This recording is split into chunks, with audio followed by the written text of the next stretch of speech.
Harapan besar digantungkan pada Polri untuk berbenah, meningkatkan profesionalitas dan membangun kembali kepercayaan masyarakat. Apa saja yang perlu diubah dalam reformasi kepolisian nantinya dan apa tantangan terberat dalam mengubah budaya yang sudah mengakar di tubuh kepolisian? Bagaimana pula DPR serta masyarakat bisa mengawal agenda reformasi kepolisian ini? Kita akan membahasnya dengan para narasumber yang sudah hadir. Di studio ada Bambang Rukminto, pengamat kepolisian, Arianto Sutadi, penasihat ahli Kapolri, serta Rudianto Lalo, anggota Komisi 3 DPR RI yang bergabung melalui sambungan Zoom. Selamat malam Mas Bambang, Pak Arianto, juga Pak Rudi. Terima kasih sudah hadir. Saya ke Pak Arianto dulu. Jadi sebenarnya untuk reformasi kepolisian ini kan seperti apa berjalannya agar seiring? Tadi ada penasihat khusus Presiden, salah satunya bidang kepolisian Pak Ahmad Doviri, tapi di sisi lain dibentuk juga komite reformasi kepolisian. Bagi saya itu melihatnya sebagai keseriusan Bapak Presiden ya, ingin betul-betul memperbaiki polisi yang sekarang ini. Nah, polisi reformasi itu istilahnya kan sekarang perubahan total ya, perubahan besar-besaran gitu ya, reformasi. Padahal polisi itu ya sejak dulu dipisahkan tahun 2002 itu ya, sejak ada undang-undang kepolisian itu dipisahkan dari TNI dari ABRI ya, itu sudah direformasi dari militeristik menjadi polisi yang sivil ya, gitu. Sudah melakukan reformasi di bidang kultural, instrumental, struktural, dan kultural selama 20 tahun ini. Bahkan melalui grand strategi yang dulu grand strategi pertama kali itu ada 3 ya. Jadi trust building, terus partnership sampai strike for excellence gitu. Sekarang ditambah lagi sampai grand strategi sampai tahun 2045. Tapi dalam perjalanannya kalau menurut pengamatan saya sebagai saya yang jadi polisi selama 50 tahun ini karena di lingkungan Kapolri, itu untuk instrumental dan struktural tidak banyak masalah sebetulnya. Karena perkembangan polisi itu sekarang sudah hampir ya mengimbangi perkembangan lah gitu. Walaupun belum sampai ya, sekarang baru separuh. Artinya itu personilnya, peralatannya, terus organisasinya kan besar ya, itu sesuai dengan tantangan yang dihadapi. Nah, kemudian instrumentalnya juga tidak masalah, tetapi di bidang kultural itu yang banyak dikatakan bahwa itu belum berhasil. Indikatornya bahwa di bidang kultural itu ya, sampai sekarang seakan-akan polisi kan dianggap kok masih cenderung pada kekerasan. Kemudian penegakan hukum yang tidak akuntabel, pelayanan yang buruk, kemudian pelayanan masyarakat yang ini dan sebagainya. Jadi itu kan yang dikeluhkan ya. Makanya itu kemarin ketika kita rapat di Mabes Polri sana, ini kan ada isu akan dibikin komisi gitu ya. Nah, kalau oke lah, polisi sekarang gini, sambil menunggu komisi itu berjalan dibentuk, polisi harus bebenah ini mana yang dianggap kurang gitu. Tuntutan itu kan ada 9 yang kemarin yang dikatakan ada 9. Nah itu langsung dibalas dengan sekarang istilahnya pakai quick win. Quick win ya. Quick win itu juga dari dalam internal kepolisian dulu sebelum dibentuk komite. Itu yang dikatakan polisi selama menunggu komite ini. Nah, quick win itu pada faktor-faktor yang sangat nendang lah untuk perbaikan polisi. Apa misalnya salah satunya? Yang nomor 1 adalah perbaikan sikap perilaku hedonis. Hedonis koruptif itu diberantas, nomor 1. Yang kedua, sikap yang arogan, tidak profesional. Itu juga yang nomor 2, sasaran nomor 2. Nomor 3 adalah kecepatan respon polisi kepada masyarakat kalau butuh bantuan. Aduan, layanan masyarakat. Misalkan ada rampok dia cepat gitulah. Termasuk responsif. Kemudian pelayanan masyarakat yang selama ini LP kan no viral no justice. Nah itu harusnya diberantas. Harusnya ada no viral no justice gitu. Ya harus langsung lanjut. Terus kemudian pelayanan yang sangat buruk tadi dibilang ya. Nanti targetnya adalah pelayanan yang betul-betul bersih dari korupsi, cepat dan tuntas. Kurang lebih itu. Jadi kira-kira ada 7 poin itu yang untuk diperbaiki, diharapkan dalam waktu singkat akan terjadi perubahan dan kelihatan oleh masyarakat. Nah, kalau Mas Bambang lihatnya biar quick win-nya itu berjalan dengan baik? Ya, problem yang disampaikan Pak Arianto tadi itu yang diharapkan masyarakat. Upaya untuk membangun sesuai dengan harapan masyarakat itu sudah dilakukan lama memang sejak reformasi 99 ya, ketika pemisahan TNI Polri. Tapi udah 2 dekade berlalu ini ya. 2 dekade berlalu, terus kemudian isu-isu yang terkait problem di kepolisian kan masih marak. Ya. Apalagi setahun terakhir misalnya muncul ada sorotan masyarakat terkait dengan Partai Coklat misalnya seperti itu. Artinya kan kalau saya melihat kalau ingin kepolisian ini sesuai dengan harapan masyarakat, lebih profesional, lebih independen, lebih humanis, itu tidak harus ada perubahan yang lebih sistemis ya. Karena kalau menurut amanat TAP MPR tahun 2007 tahun 2000, ada lembaga kepolisian nasional yang seharusnya bisa menjadi alat kontrol dan pengawasan yang kuat. Yang kemudian diwujudkan dalam Undang-Undang 2 itu bentuknya adalah Kompolnas. Tapi faktanya kan Kompolnas tidak terlalu efektif untuk mengawasi dan melakukan kontrol kepada kepolisian. Makanya instrumen yang sudah reformasi instrumental, struktur yang sudah dilakukan oleh kepolisian ini tidak memberikan dampak apapun terhadap perubahan kultur gitu loh. Makanya memang harus ada dorongan dari negara makanya kalau kemarin Presiden memberikan pernyataan terkait pembentukan komisi reformasi Polri, sebenarnya ini adalah evaluasi pada Kompolnas dan Polri yang selama ini tidak sesuai dengan harapan masyarakat itu. Artinya ada sesuatu yang keliru terkait reformasi Polri selama ini. Gitu. Memang perubahan dari Polri ini tidak bisa serta-merta dibebankan pada Polri karena tidak akan mungkin bisa selesai karena resistensi di internal kepolisian pun akan sangat tinggi karena banyak yang kelompok faksi-faksi lah, faksi-faksi yang pro status quo udah nyaman dengan kondisi saat ini dengan yang seperti disampaikan Pak Rianto tadi dengan gaya hidup hedon, koruptif dan sebagainya seperti itu ini pasti akan resisten dengan upaya mendorong Polri yang lebih baik itu akan resisten. Namanya dibongkar ya pasti banyak yang tidak akan nyaman dengan nyaman seperti itu. Tapi tim reformasi ini tidak cukup hanya membongkar faksi-faksi ini saja, tetapi harus lebih sistemis gitu loh. Banyak hal yang harus dibenahi secara sistem. Tadi kaitannya dengan pengawasan kontrol dan pengawasan eksternal ini harus diperkuat gitu loh karena yang terkait dengan upaya whistleblower dari internal kepolisian misalnya seperti itu kan ini sangat sulit sekali mereka yang berupaya mereka yang progresif berupaya untuk membuka membongkar aib kawannya ini tentu akan ditekan itu. Iya betul karena masih terjebak dalam sistem tadi makanya butuh reformasi sistemis ya. Nah untuk reformasi sistemis apa yang bisa dilakukan DPR dalam hal ini Bang Rudi? Tadi kan sudah disampaikan kalau dari Pak Rianto ada quick win yang bisa dilakukan. Tapi catatan juga dari Mas Bambang bahwa reformasi secara struktural dan instrumental sudah ada, tapi secara kultural pun masih jadi catatan seperti juga yang disampaikan Pak Arianto. Bagaimana Pak Rudi? Ya, pertama saya berharap diskusi kita malam ini didengar oleh Istana Negara supaya saya mengusulkan Bambang Rukminto ini dan Profesor penasihat Polri Pak Aryadi ini masuk tim reformasi Polri, Arianto masuk tim reformasi Polri ya. Karena ide-ide gagasannya dan itu yang menjadi problem hari ini saya kira yang jadi problem hanya satu soal kultural ya yang terjadi di institusi kepolisian kita yang masih banyak oknum-oknum ini menganggap menjadi anggota Polri itu kita jadi penguasa kira-kira gitu. Padahal sebenarnya esensinya Polri itu adalah ras swakotama. Dia adalah abdi negara, pelayan bangsa. Sehingga mindset ini, kultur ini yang harus dirubah memang. Tentu kalau mau merubah kultur ya bicara pendidikan ya, mungkin kurikulum dalam pendidikan Polri itu sendiri ya, apakah bagaimana etika pelayanan publiknya, bagaimana pendidikan karakternya, saya kira itu poin utama sebenarnya karena hari ini masih banyak polisi baik saya kira, masih banyak polisi baik dan ada oknum-oknum yang itulah ketika lembaga kurang dipercaya masyarakat maka ketika ada oknum yang melakukan pelanggaran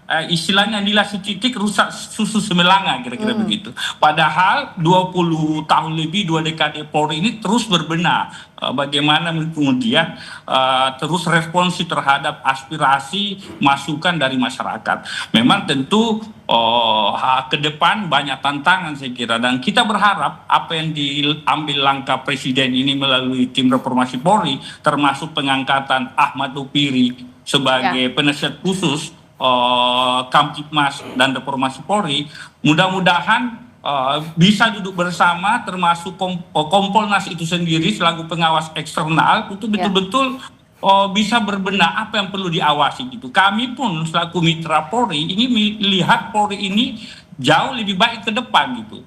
Jujur kami di Komisi 3 paling banyak rapat, dengar pendapat, mendengarkan aduan, laporan masyarakat itu dengan Polri, karena masih banyak oknum-oknum, apakah itu di daerah dan sebagainya, yang masih melakukan praktek-praktek abuse of power misalkan, penyalahgunaan kekuasaan misalkan. Inilah yang sebenarnya disorot oleh masyarakat. Padahal esensi Polri ini adalah pelindung, pelayan, pengayom masyarakat. Nah, kalau kemudian langkah-langkah Polri hari ini di luar dari tugas utama Polri, maka itu yang menurut saya mendegradasi institusi Polri itu sendiri. Tapi saya melihat kemitraan Polri dan DPR memang kita saling sinergi, kolaborasi, dan saling mengawasi tentunya. Mengingatkan selalu hal-hal yang perlu kita perbaiki. Karena teman yang baik ketika bicara reformasi tentu kita setuju itu, karena muaranya adalah perbaikan kinerja institusi, bukan hanya Polri. Saya kira seluruh instansi atau institusi negeri ini yang perlu direformasi. Nah, saya kira itu. Bagaimana untuk memasukkan peran-peran orang yang saat ini sudah disebutkan ditunjuk masuk tim reformasi Polri? Ada Pak Ahmad Doviri, meskipun dikatakan oleh Mensesnek ini posisinya beda dengan komite ya, tapi juga ada nama Prof Mahfud di sana, juga pihak eksternal lain. Gimana nanti posisinya, Pak Arianto? Kalau saya segini ya, kita mereformasi polisi ini kan sekarang yang diperbaiki yang buruk-buruk, ya kan? Nah, kalau untuk memperbaiki sesuatu yang buruk itu harus dicari ahlinya. Ya. Harus pihak yang betul-betul berintegritas tinggi, ya. Sosok yang berintegritas tinggi, dan beliau punya pengalaman mengenai bagaimana melihat keburukan polisi dan bagaimana cara memperbaiki polisi itu. Jadi kalau suruh menunjuk itu, jadi harusnya itu yang dipilih ya. Karena apa? Kita jangan cuma retorika, wah ini dipilih tokoh-tokoh yang begini pasti polisi akan baik. Sekarang yang terlihat kan yang buruk oleh polisi itu kan di sisi kultural itu saja tadi. Iya. Merubah mindset ya gitu. Tadi saya lupa tadi ya. Ada dua Mbak yang penting sekali. Iya. Ini dalam Quick-Win ini kita menggalakkan whistleblower. Nah, itu tadi untuk jaminan bahwa itu supaya diinikan. Jadi yang mengawasi ini besok itu kesungguhan polisi untuk merubah itu pakai whistleblower, yaitu caranya memfasilitasi dan melindungi itu. Nah, dan kedua, pengawasan melekat. Selama ini ya kelemahan polisi yang di lapangan itu adalah pengawasan melekat. Karena apa? Itu tadi yang katanya kalau kesalahan dilindungi kan. Nah, harusnya itu dirubah. Jadi pengawasan melekat itu adalah pengawasan langsung pada pimpinannya. Jadi nanti kalau ada kesalahan yang kultur di bawah itu, yang kena pimpinannya juga. Yang kena itu, dan ada fakta integritas. Bisa 2 atau 3 tingkat ke atas. Dan fakta integritas gini, saya setiap ditunjuk dari Kapolsek, saya harus menjamin dalam waktu 1 bulan ini saya pantang tidak ada anggota yang arogan, ada yang pungli dan sebagainya. Kalau sampai ada itu saya copot, ganti yang aja. Yang mengawasinya siapa? Masyarakat. Whistleblower itu kan masyarakat. Whistleblower itu dari luar berarti ya, itu masyarakat ya. Nah, kemudian yang mengawasi outputnya itu ya dari masyarakat juga kan. Kalau ada dilaporkan ternyata Pak di bawah Anda itu masih ada kayak gitu kan, ya itu risikonya kepada pimpinan. Itu tadi yang pengawasan berlapis-lapis kan. Ya. Jadi kesungguhan daripada polisi untuk Quick-Win ini betul-betul ditunjukkan pada 7 poin yang saya sampaikan tadi. Nah, pengawasan yang maksimal itu bagaimana Mas Bambang? Sejauh ini kan tadi sudah disebutkan juga ada Kompolnas, bahkan itu dibentuknya sesuai dengan undang-undang. Nah, pengawasan berlapis seperti apa lagi yang masih harus dibutuhkan? Tapi jawabnya usai jeda di Sapa Indonesia Malam. Terima kasih Anda masih bersama kami di Sapa Indonesia Malam. Menteri Koordinator Bidang Hukum, HAM, Imigrasi, dan Pemasyarakatan Yusril Iza Mahendra bilang Presiden Prabowo Subianto akan membentuk tim reformasi kepolisian dalam waktu dekat. Yusril bilang tim reformasi kepolisian masih disusun dan akan diumumkan melalui keputusan Presiden. Sementara Yusril juga menyebut bahwa reformasi kepolisian bukan berarti ganti Kapolri, karena pergantian Kapolri hak prerogatif Presiden. Tadi Pak Presiden juga mengatakan kepada saya bahwa akan membentuk tim reformasi kepolisian, itu mungkin dalam 2 minggu 3 minggu ke depan akan dibentuk timnya. Kalau tadi Pak Ahmad Doviri itu dilantik sebagai staf khusus Presiden, juga ikut menangani reformasi kepolisian. Tapi ya, bukan tim reformasi kepolisian yang akan dibentuk oleh Presiden tadi. Membaca reformasi kepolisian apakah harus sampai mengganti Kapolri? Oh enggak, mengganti Kapolri itu sudah diatur dalam undang-undang kepolisian. Presiden yang berwenang dan Presiden akan mengajukan nama calon Kapolri yang baru kepada DPR, dan nanti DPR akan menyetujui dan Presiden akan melantik siapa yang disetujui oleh DPR itu. Bisa saja Presiden mengajukan 1 nama atau 2 nama atau lebih. Terkait proses pencalonan itu sebelum diserahkan ke pihak DPR, Bapak sudah mendengar juga bahwa Presiden sedang mempersiapkan nama tersebut? Belum sama sekali. Dan biasanya itu diputuskan sendiri oleh Presiden. Nggak mungkin nanya saya, itu kewenangan beliau sepenuhnya. Tolong bantu Mas Bambang untuk mengejawantahkan secara sederhana agar kita diskusi tidak hanya soal normatif apa yang akan, tapi apa yang real bisa dilakukan. Tadi Pak Yusril bilang bahwa tidak berarti ganti Kapolri, reformasi. Tapi di sisi lain kan butuh pengawasan berlapis seperti yang disampaikan oleh Pak Arianto. Kalau kita melihat selama ini reformasi belum berjalan sepenuhnya seperti harapan masyarakat gitu. Pengawasan eksternal itu sudah ada Kompolnas, tapi faktanya kan masih ada problem. Makanya instrumen sudah ada seperti disampaikan Pak Arianto, tapi bagaimana implementasi instrumen itu dilakukan ini kan menjadi pertanyaan dan menjadi problem saat ini gitu. Makanya dengan adanya Komisi Reformasi Polri yang akan dibentuk oleh Presiden, ini tentunya tidak hanya sekedar membuat sesuatu yang utopis, yang ideal, tapi lebih pada lebih teknokratis kan, lebih bagaimana percepatan untuk melakukan reformasi Polri ini seperti harapan masyarakat gitu. Jadi lebih pada teknis gitu. Jadi benar yang disampaikan Pak Arianto tadi bahwa Komisi Reformasi Kepolisian ini harus diisi orang-orang yang benar paham Polri seperti itu dari berbagai bidang, karena problem kepolisian ini bukan hanya melulu hanya persoalan personil perusahaan, tapi banyak amanat undang-undang dasar itu kepolisian menjadi garda utama di bidang keamanan. Sementara keamanan ini kan sangat luas sekali, gitu. Jadi tidak bisa hanya ditangani oleh kepolisian gitu. Makanya tim reformasi ini pun juga harusnya memberikan draft terkait bagaimana reformasi keamanan di sektor keamanan ini, karena tantangannya ke depan semakin besar gitu, dan tidak bisa dipikirkan oleh Polri sendiri gitu. Dan nggak bisa solusinya utopis semuanya gitu. Tidak bisa, harus lebih teknokratis, lebih teknis gitu, seperti itu. Kalau tadi sampaikan Profesor Yusril bahwa pergantian Kapolri itu prerogatif Presiden, semua paham. Tetapi makanya kita berharap Kapolri sekarang itu juga melakukan percepatan terkait perbaikan Polri, karena selama ini yang disorot masyarakat tentu masa jabatan Pak Listio sampai saat ini, itu yang menjadi problem. Makanya evaluasi cepat diharapkan Polri ini selagi tim reformasi Polri ini belum terbentuk seperti itu. Kalau ini sekarang dulu harus sudah ada. Gitu.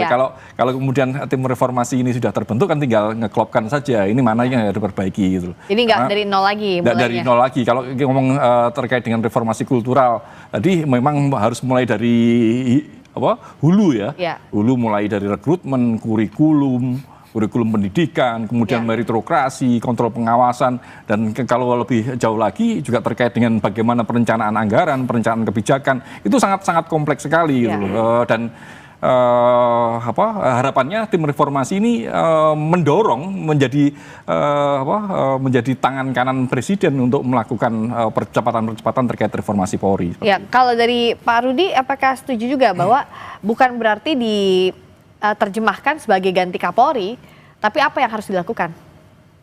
Ya, kalau saya melihatnya memang perbaikan institusi tidak melihat orang per orang tapi perbaikan institusi untuk kemudian bagaimana menjawab ekspektasi publik yang ingin melihat institusi kepolisian ini betul-betul institusi yang dicintai rakyat. Ini kan soal paradigma, melihat polisi kan kadang-kadang identik dengan penguasa gitu kan, orang takut dan sebagainya. Padahal harusnya polisi adalah bagian yang tidak bersaing dengan rakyat, sipil kan. Itu satu hal. Yang kedua, proses penegakan hukum. Nah, kita berharap KUHP yang lagi dirancang DPR bersama pemerintah ini bisa menjawab, kemudian bisa memberi terobosan jalur yang benar kepada institusi penegak hukum kita, apakah kepolisian, kejaksaan, KPK, agar dalam menegakkan hukum ada rambu-rambunya. Kadang-kadang kan selama ini KUHP kita yang masih kurang diatur, akhirnya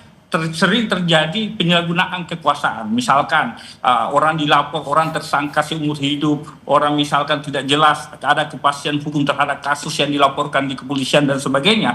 Hal-hal inilah yang kemudian juga salah satu penyebab turunnya kepercayaan kepada institusi kepolisian. Nah, kita mau benahi itu. Cara pembenahan awalnya mungkin dimulai dengan revisi KUHP yang saat ini sedang bergulir, mudah-mudahan selesai, lalu kemudian revisi Undang-Undang Polri itu sendiri. Misalkan hari ini, kemarin sudah rapat di Badan Legislasi, ya, kita akan revisi Undang-Undang Nomor 2 Tahun 2002 tentang Kepolisian Negara Republik Indonesia. Mudah-mudahan itu juga bisa menjadi jawaban, solusi terhadap institusi kepolisian kita. Sekalipun memang diskusi hari ini hampir semua ketika ditanya tentang kepolisian pasti bicara soal reformasi kultural. Kultural, apa yang salah dalam kultur kepolisian? Inilah yang menurut saya yang harus dibedah, yang harus dibenahi agar kultur kepolisian betul-betul seperti polisi yang ada di dunia misalkan, ya kan? Kita mau seperti itu. Ya, yang menarik kan kalau reformasi kultural, tapi kan tetap harus ada payung hukumnya dalam revisi Undang-Undang Polri. Nah, menerjemahkan ini dalam bentuk aturan,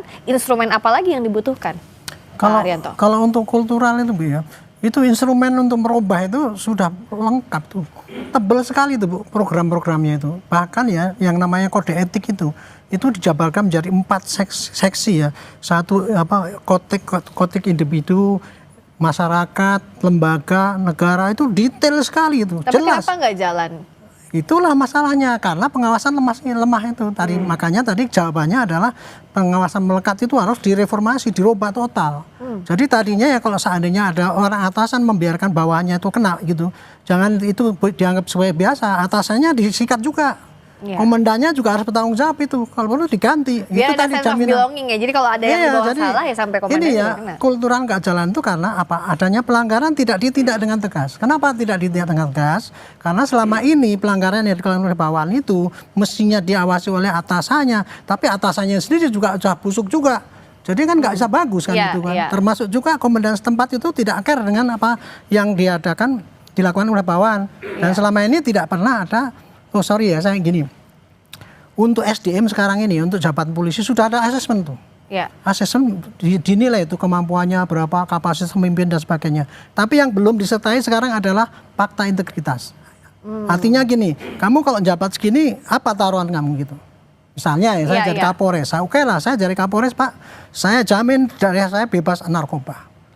Daerah saya bebas judi. Kalau tidak, ganti saya. Kayak gitu. Ada target dan ada ukuran gitu. Ini yang harus disampaikan pada masyarakat bahwa polisi itu betul-betul apa itu memang dan berkeinginan untuk memperbaiki lah. Contoh tadi itu whistleblower itu. Kalau kita kan takut-takut ya tapi justru kita memberikan fasilitas pada mereka. Silakan. Iya. Nah, kalau dari Pak Rudi bisa nggak target tadi misalnya untuk nge-push memang dilaksanakan, dimasukkan ke instrumen undang-undang, ke revisi undang-undang tadi? Ya, makanya dengan terbentuknya nanti keinginan Presiden membentuk tim reformasi Polri, lalu kemudian sudah ada penasihat khusus di bidang Kamtimas reformasi Polri dan Kapolri, kalau ini duduk bersama merumuskan satu kebijakan untuk perbaikan internal Polri, ya itu yang kita sambut. Apakah nanti perbaikan regulasi, kita lihat nanti di revisi undang-undang Polri, apa yang kurang, apa yang harus ditambah, apa yang perlu dihilangkan misalkan. Yang pasti kita setuju bahwa muaranya adalah perbaikan kinerja institusi kepolisian. Kita mau polisi dipercaya rakyat, kita mau polisi hadir selalu bersama rakyat sehingga betul-betul mimpi kita polisi menjadi bagian ketertiban dengan rakyat itu bisa terwujud. Kira-kira begitu. Kalau dari Mas Bambang? Ya, problem yang disampaikan Pak Rianto tadi adalah real ya. Bagaimana pengawasan melekat itu tidak berjalan kalau pucuk pimpinan juga tidak konsisten dalam melaksanakan peraturan-peraturan yang dibuatnya sendiri. Makanya ketika muncul Komisi Reformasi bentuk presiden ini juga harus kuat, harus ada payung hukum juga terkait dengan ini. Ya sementara ini revisi undang-undang masih berjalan, tentu peraturan Perpres atau keputusan presiden itu cukup untuk menjadi naungan, karena bagaimanapun juga saat ini Kapolri di bawah Presiden seperti itu. Artinya ini juga harus bisa sinergi keduanya antara Kompolnas, Polri maupun tim reformasi ini. Kalau ingin perbaikan Polri ke depan, dan saya rasa goodwill Presiden melalui political will Presiden saat ini sudah sangat bagus sekali, dan semuanya harus mendorong bersama-sama, karena kalau tidak 20 tahun itu pendek gitu loh. Indonesia Mas itu 20 tahun lagi, dan Polri harus dipersiapkan. Jangan sampai momentum ini lewat lagi ya. Lewat lagi, dan karena kalau tidak ya sorotan masyarakat semakin gencar, apalagi kalau kita melihat bagaimana aksi-aksi unjuk rasa, apalagi kita melihat geopolitik, geostrategi dunia, bagaimana Nepal terjadi kemarin seperti itu kan, ini kita tidak berharap ke arah sana. Makanya harus ada saluran-saluran untuk aspirasi masyarakat terkait dengan perbaikan-perbaikan itu. Nanti di diskusi berikutnya kita akan bahas juga bagaimana progresnya ke depan, itu yang ditunggu. Jangan sampai seperti poco-poco ya, maju 1 langkah, mundurnya 2 langkah. Reformasi Polri secara real yang kita tunggu. Terima kasih Mas Bambang, terima kasih Pak Arianto, terima kasih juga Pak Rudi sudah terima kasih. Indonesia Malam. Terima kasih Prof. Terima kasih. Saya doakan beliau yang masuk nih. Amin. Amin, nanti kita tunggu. Jalannya udah beda nanti ya, di bawah statusnya sebagai anggota komite. Terima kasih.